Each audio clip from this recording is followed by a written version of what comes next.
Bienvenue dans le magazine de l'emploi. Une demi-heure pour répondre à toutes les questions très concrètes que vous vous posez en matière d'emploi, mais aussi de reconversion et de formation.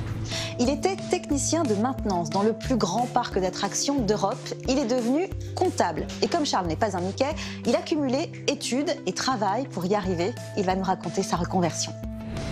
Pour trouver du travail, il faut aussi compter sur son réseau. Mais comment faire quand on n'en a pas ? Arthur Perticose nous donne la réponse et des conseils précieux. Ce sont un peu des anges gardiens, mais avec des casques et des bottes de chantier. Ils veillent à éviter les risques sur les zones de construction. Isabelle est coordinatrice sécurité santé, un métier très recherché.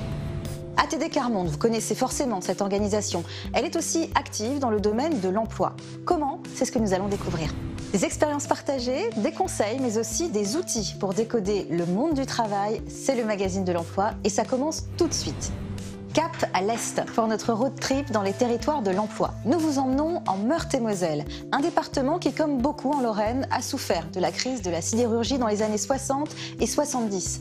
Aujourd'hui, si le taux de chômage est supérieur à la moyenne nationale, certains secteurs manquent cruellement de main-d'œuvre. Une bonne raison d'aller voir ça en détail à Nancy.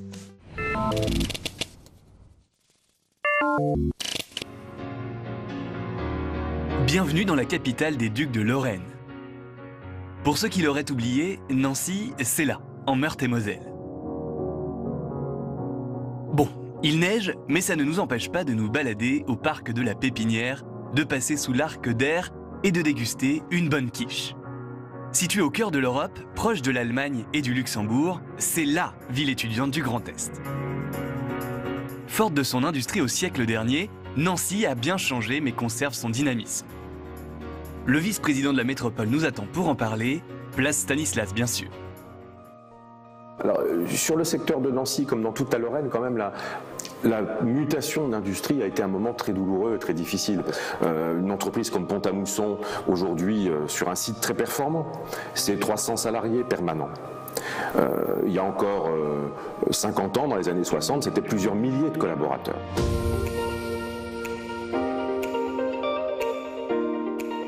Avec un taux de chômage quasi similaire à la moyenne nationale, la métropole tente de rebondir vers des secteurs plus innovants. Elle est tournée sur, je dirais, les secteurs qu'on juge les secteurs pilotes à l'échelle de la France et de l'Europe, la santé et le bien-être, le numérique. Nous avons été labellisés French Tech à Nancy dans un projet que nous avons mis en place avec Metz, Thionville et Épinal. Tout ce qui touche aussi, bien sûr, aux matériaux, à l'énergie, c'est l'héritage de la sidérurgie et du savoir-faire industriel des Lorrains. L'héritage, le savoir-faire et une population jeune et dynamique, c'est l'autre atout de Nancy et de son agglomération qui compte près de 70 000 étudiants. Ce qui nous a beaucoup aidé à Nancy, et c'est vrai que ça a été un atout dans l'Est de la France, c'est évidemment la présence de l'université. Et puis l'Université de Lorraine avait la particularité d'être tournée dès le début vers la formation continue. On a fait le choix de soutenir l'entrepreneuriat. L'Université de Lorraine, par exemple, fait de l'entrepreneuriat un des facteurs différenciants de ses formations. Vous pouvez être étudiant en médecine et avoir en plus un DU, un diplôme universitaire, qui vous ouvre à la création et à la gestion d'entreprise. Ville héritière d'un passé industriel, ville jeune, de bien-être et d'entrepreneuriat, c'est noté. Allons voir ensemble ce que ça donne sur le terrain. Nous traversons la Meurthe pour Dommartemont, dans la banlieue de Nancy. L'agence Via Vista s'y est installée dans une villa cossue. Le cadre de travail est accueillant. Si. C'est Romain Manville à la tête de cette agence qui nous fait visiter. Qui nous présente sa société. C'est une société jeune, dynamique. La moyenne d'âge est de 28 ans dans nos équipes, dans nos 32 collaborateurs.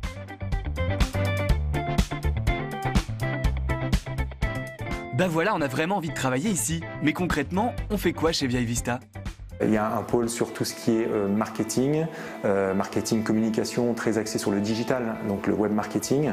Un deuxième pôle sur tout ce qui est développement informatique. Donc là, c'est aujourd'hui une vingtaine de collaborateurs. Donc là, on parle de développeurs web, d'ingénieurs web, surtout des métiers, que ce soit de la création de back-office, de CRM, donc de logiciels métiers, mais aussi des sites internet, des applications mobiles.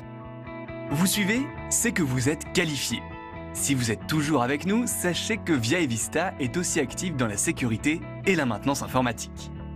Des postes qui exigent une certaine formation numérique, mais pas que. outre bien évidemment les compétences professionnelles, moi je vais rechercher un état d'esprit, c'est-à-dire quelqu'un qui va arriver avec tout son bagage, quel qu'il soit, et donc qui va apporter sa personnalité. Via Evista recherche 4 à 5 développeurs ou ingénieurs informatiques, un community manager, un technicien de maintenance. On quitte la banlieue pour la campagne, à 3/4 d'heure de Nancy. Nous avons rendez-vous à Azerail. La société Hydro-le-Duc vient de fêter ses 80 ans. Au départ, sa spécialité, c'était plutôt l'aéronautique. René Leduc travaille sur l'avion à stato-réacteur pendant une vingtaine d'années, jusqu'en 1958. Et après, il décide de sortir de ce domaine pour travailler dans la sous-traitance aéronautique. De l'aéronautique, l'entreprise est passée aujourd'hui à la robotique. Elle travaille aussi bien pour l'océanographie que pour le secteur pétrolier. En Bonne-Lorraine, elle est fière de son industrie, mais cherche à se défaire des clichés d'antan. Les gens pensent que c'est pas un métier intéressant, ils imaginent encore les vieux tours, les vieilles fraiseuses, alors que aujourd'hui on va avoir des tours à commande numérique extrêmement modernes. C'est une méconnaissance du métier en fait qui fait qu'on a peu de candidats. Ici, l'entreprise embauche des candidats allant du bac professionnel au DUT. Nous recrutons environ 5 à 10 techniciens d'usinage par an avec soit une expérience ou même des débutants avec un bac pro technicien d'usinage. On va le prendre chez nous et on va le former. Mais Hydro-le-Duc ne se contente pas de fabriquer les pièces, ils les conçoivent. L'entreprise recherche activement 2 dessinateurs projeteurs et 2 dessinateurs concepteurs pour leur bureau d'études et l'entreprise offre d'autres perspectives. On a possibilité de faire évoluer les gens en interne. On a toujours des possibilités de nouveaux postes, de création de postes. Les gens vont dire moi j'aimerais bien faire autre chose plus tard. Et il y a toujours une possibilité d'évolution pour les gens qui le veulent et qui le peuvent. Toujours pas convaincu? Bruno Joly a d'autres arguments. On est très proche de Nancy, mais on est également au pied des Vosges. Donc on peut aller faire du ski, on a la ville qui est à côté. Donc les gens qui viennent ici se plaisent beaucoup. Si vous aimez le ski, mais surtout si vous avez une formation de technicien d'usinage ou de dessinateur projeteur ou concepteur, Hydro-le-Duc vous ouvre les vannes. Des postes qui peuvent vous intéresser, que vous soyez dans la région ou pas. Si ces offres d'emploi vous intéressent, vous pouvez retrouver les contacts des entreprises sur la page de l'émission via le site publicsena.fr. Notre mission dans le magazine de l'emploi, c'est aussi de vous expliquer le vocabulaire pas toujours très clair du marché du travail. Vous souhaitez faire le point sur votre carrière professionnelle, évoluer dans votre métier, le CEP est tout indiqué. On vous explique tout dans CQFD.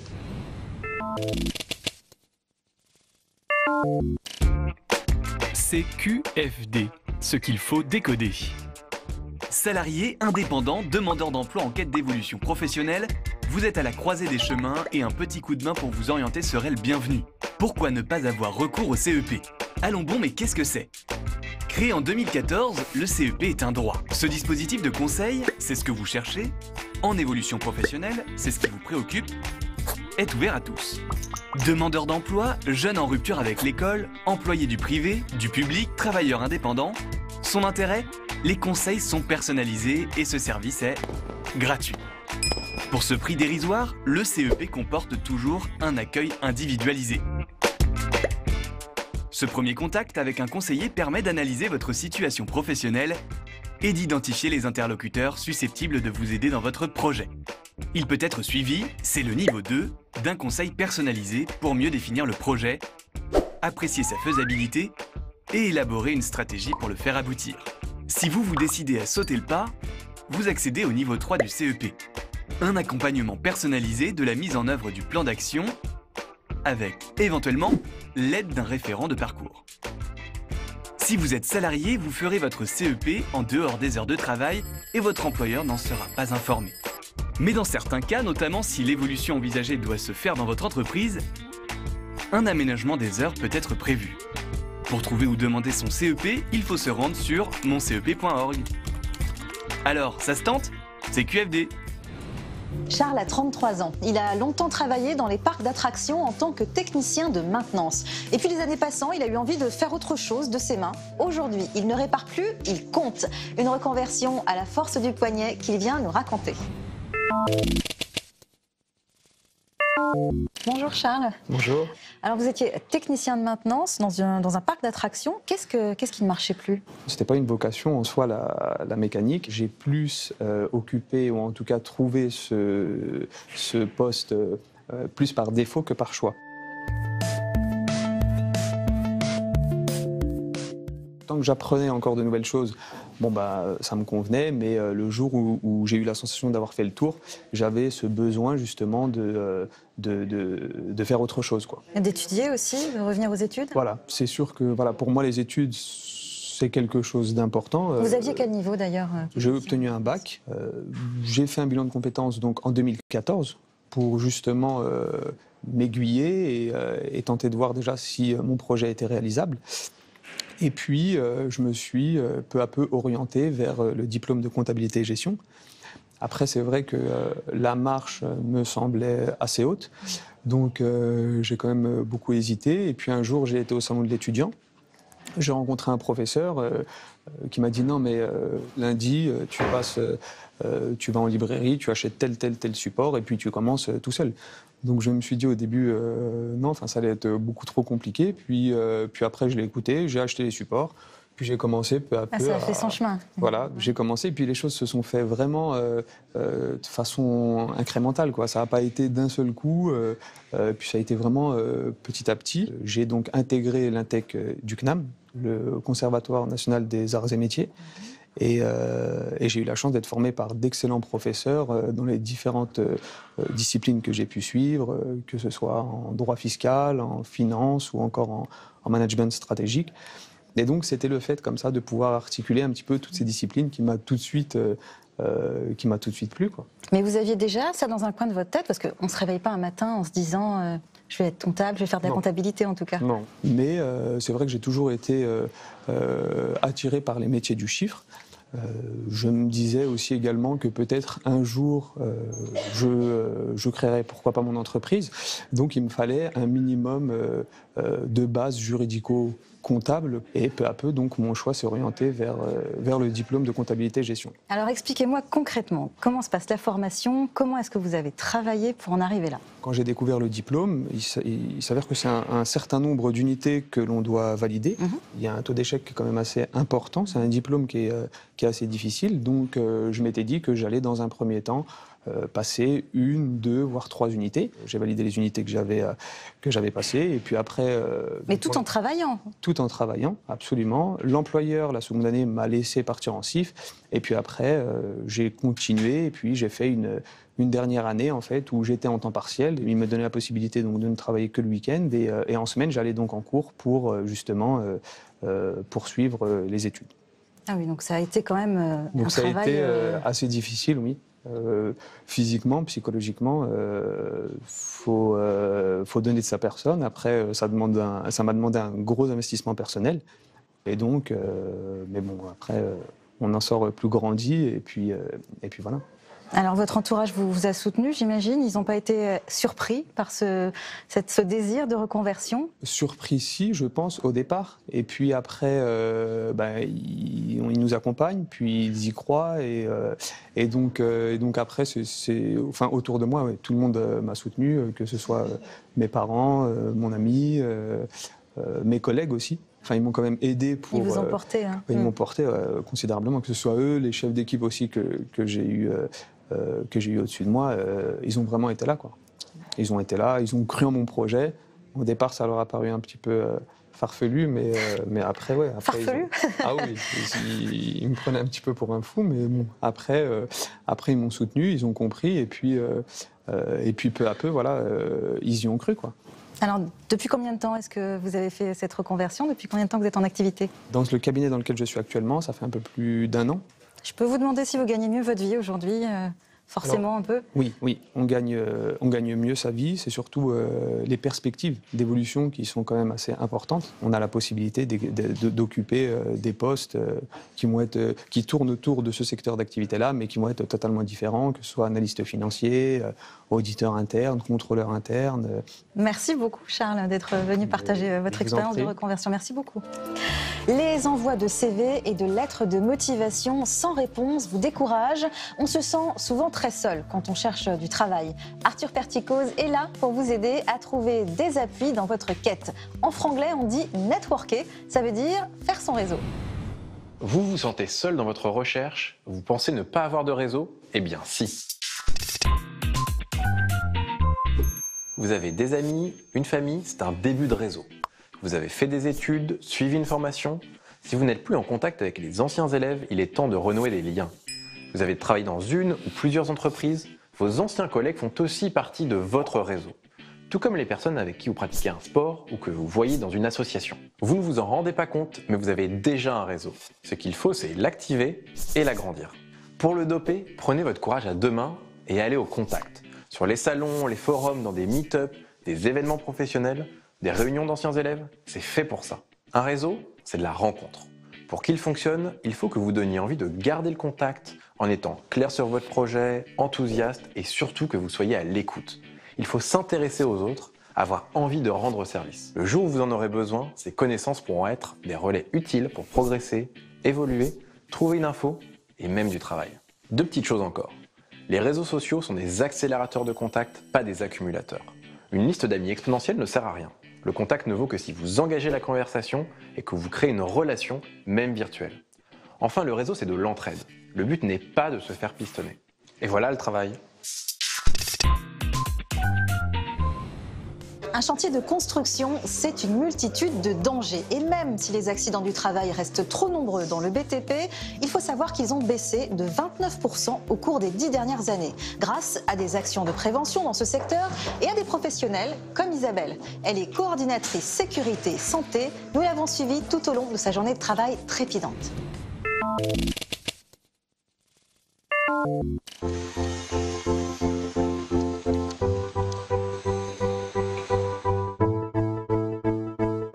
Je suis coordonnateur sécurité et protection de la santé, communément dit CSPS. Ça doit faire maintenant 15 ans. J'ai fait un DUT en hygiène et sécurité, suivi d'une maîtrise en ergonomie. Ensuite, j'ai travaillé un petit peu en tant que prévention dans des sociétés. Je suis tombée enceinte, j'ai eu mes enfants. Du coup, j'ai pas retrouvé mon poste quand je suis revenue de congé maternité. Et derrière, j'ai passé la formation de CSPS. Bonjour, ça va et vous ? Aujourd'hui, pour passer la formation de CSPS, il faut soit avoir travaillé au minimum 5 ans dans un domaine du bâtiment, sur chantier ou en bureau d'études, ou alors sortir d'une licence toujours liée à un domaine du bâtiment, et ça peut permettre d'accéder à la formation CSPS. On a 3 catégories de chantiers. Chantier niveau 3, c'est les petits chantiers. Chantier niveau 2 et chantier niveau 1, comme celui-ci. C'est les gros chantiers. Et du coup, quand on débute, généralement, on ne peut suivre que les chantiers de niveau 3. Ici, on tourne à 200 personnes en moyenne. Et c'est un chantier qui dure au moins 18 à 24 mois. Le coordonnateur sécurité est obligatoire sur les chantiers dès lors qu'on a au minimum 2 entreprises qui interviennent. On travaille avec le maître d'œuvre, l'architecte, où on regarde 2 aspects principaux. On s'assure que la maintenance du bâtiment sera faite en sécurité, qu'on a des garde-corps en terrasse, qu'on sait correctement nettoyer les façades avec des nacelles ou des choses comme ça. On regarde une deuxième chose, c'est le plan d'installation de chantier, par où se font les livraisons, les approvisionnements, où sera située la base vie. Et après, en phase réalisation, donc quand le chantier commence, on voit toutes les entreprises avant qu'elles n'arrivent sur le chantier. Elles nous expliquent ce qu'elles viennent faire, comment elles vont le faire, quels sont les risques qu'elles vont générer, comment elles vont s'en protéger. Et derrière, après, on fait des visites de chantier, on s'assure que les modes opératoires qu'elles nous ont annoncés sont bien suivis. De l'autre côté, on peut monter ? Ça marche. On va me couvrir ça. Bonjour. Vous n'avez pas un contreplaqué ou quelque chose à mettre là-dessus? Ça marche. Merci. Après chaque visite, on fait systématiquement un rapport qu'on envoie aux entreprises concernées pour qu'elles reprennent justement ce qu'on a vu qui n'allait pas. On met systématiquement le maître d'œuvre et le maître d'ouvrage en copie. Et derrière, à la visite suivante, on vérifie que les choses ont été prises en compte, qu'elles ont été traitées. Je ne peux pas verbaliser les gens, c'est plutôt un rôle de conseil. J'essaye de rappeler à tout le monde la réglementation, le code du travail, ce qu'ils doivent faire, ce qu'ils ne doivent pas faire. maintenant, c'est vraiment rentrer dans les mœurs. Donc on est plutôt bien accueillis. C'est toujours dit avec le sourire, c'est jamais agressif. C'est toujours expliquer pourquoi. C'est toujours dire le risque qu'il y a. C'est toujours rappeler qu'il faut rentrer chez lui le soir et pas aller à l'hôpital.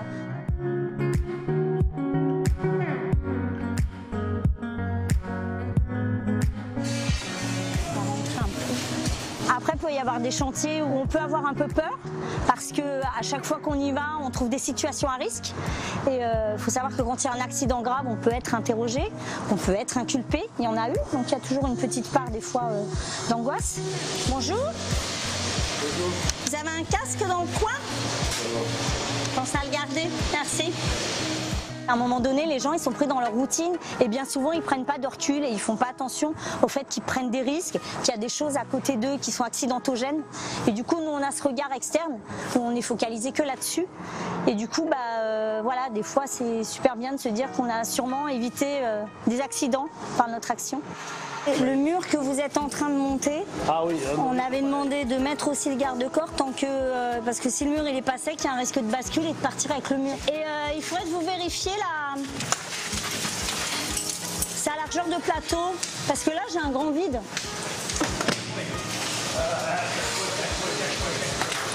C'est bon pour vous? Merci. Ça marche. On assiste régulièrement aux réunions de chantier. En fait, ça permet aussi de voir les responsables d'entreprise qu'on ne croise pas tout le temps quand on fait les visites. Et puis, généralement, on nous donne toujours un petit temps de parole pour qu'on puisse dire les choses positives, les choses négatives. Il y a des maîtres d'ouvrage qui nous prennent parce qu'ils veulent vraiment avoir une démarche sécurité. Après, il y a des maîtres d'ouvrage qui nous prennent parce que réglementairement, ils doivent prendre un coordonnateur sécurité. On est là parce qu'ils n'ont pas le choix, ils nous ont pris. On fait nos rapports parce qu'on doit faire nos rapports, mais on sait très bien que personne ne les lit et que tout le monde s'en fout. Voilà, on sait, ça fait partie du métier, c'est comme ça. Après, ce qu'il faut, c'est qu'à côté de ça, il y ait d'autres chantiers où on se sent important. Ça permet d'équilibrer. Il y a plein de fois où des architectes vont nous demander qu'est-ce que vous pensez de mon accès, comment on pourrait faire. Là, c'est super valorisant, ouais, complètement. C'est un métier où on continue d'apprendre, moi même après 15 ans. On me présente encore des évolutions, des machines, des choses, des grues, des engins de levage que des fois j'ai encore jamais vus. On passe du tout petit chantier à un énorme chantier. On parle énormément, c'est beaucoup de contacts avec des gens complètement différents. C'est des salariés de chantier, c'est des architectes, c'est des maîtres d'ouvrage. Voilà. Et des fois, je peux même être presque assistante sociale. Il y en a qui vont me raconter leurs petits problèmes, leurs petites douleurs. On est là pour écouter. Hein. C'est franc, c'est concret, c'est direct. Ça bouge tout le temps. Ce qui me plaît, c'est justement le fait qu'il n'y ait pas de routine, le fait qu'on gère son emploi du temps tout seul. On a notre panel de chantier, à côté de ça, on l'organise comme on veut. C'est un milieu que j'aime bien.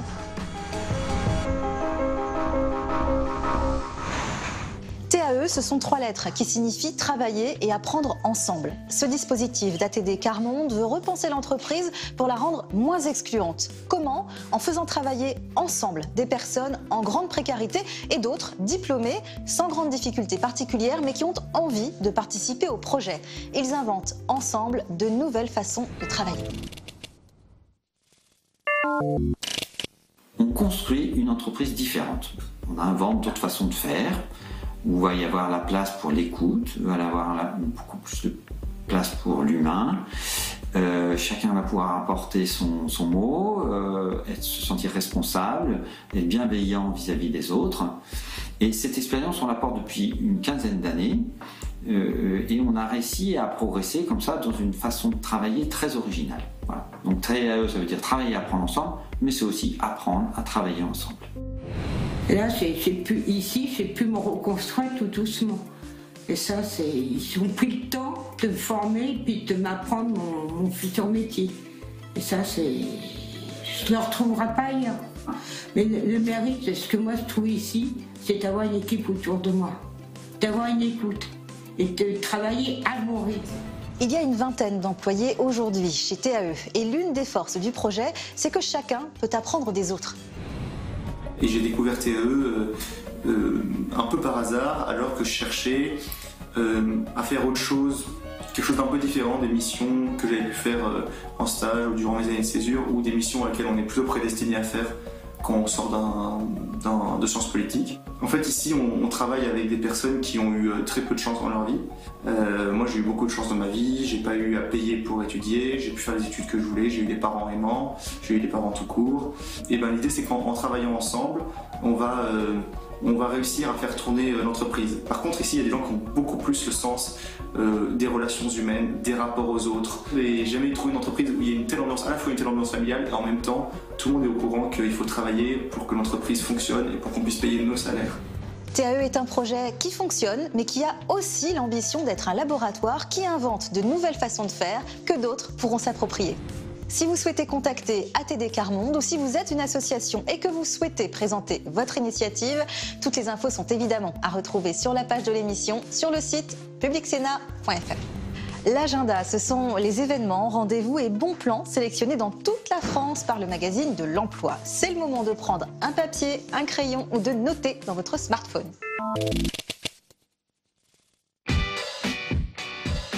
Plus de 4500 offres et 300 employeurs, c'est Paris pour l'emploi des jeunes le 21 février à Paris.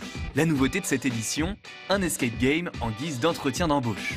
Une alternative sans prise de tête qui vous permettra de montrer vos talents. On vous conseille tout de même de bien préparer votre visite en regardant quelles entreprises peuvent vous intéresser et à vos CV. La campagne vient à Paris. La capitale accueille le 24 et le 25 février un job dating des métiers de l'agriculture ou encore de l'élevage. C'est l'occasion de tester votre envie et de faire le premier pas vers le milieu agricole. Le principe est simple, un recruteur, un demandeur d'emploi, un entretien de 15 minutes et si tout se passe bien, pourquoi pas un travail. Ce job dating se tient au cœur du CIMA, le mondial des fournisseurs de l'agriculture et de l'élevage. L'occasion d'entrer de plein pied dans le secteur agricole. On passe du coq à l'âne, et si un recruteur vous invitait à prendre un café? Voilà l'initiative des cafés de l'emploi qui vont se dérouler à Rouen. Professionnels du recrutement et demandeurs d'emploi se retrouvent autour d'un expresso avec ou sans sucre. L'objectif est de partager leur expérience et de prodiguer leurs conseils avisés à ceux qui cherchent un travail. Rendez-vous le 2 mars à la Fabrique. Le magazine de l'emploi, c'est fini pour aujourd'hui. On se retrouve très vite avec des conseils pratiques, des infos utiles et de nouvelles expériences motivantes. À bientôt.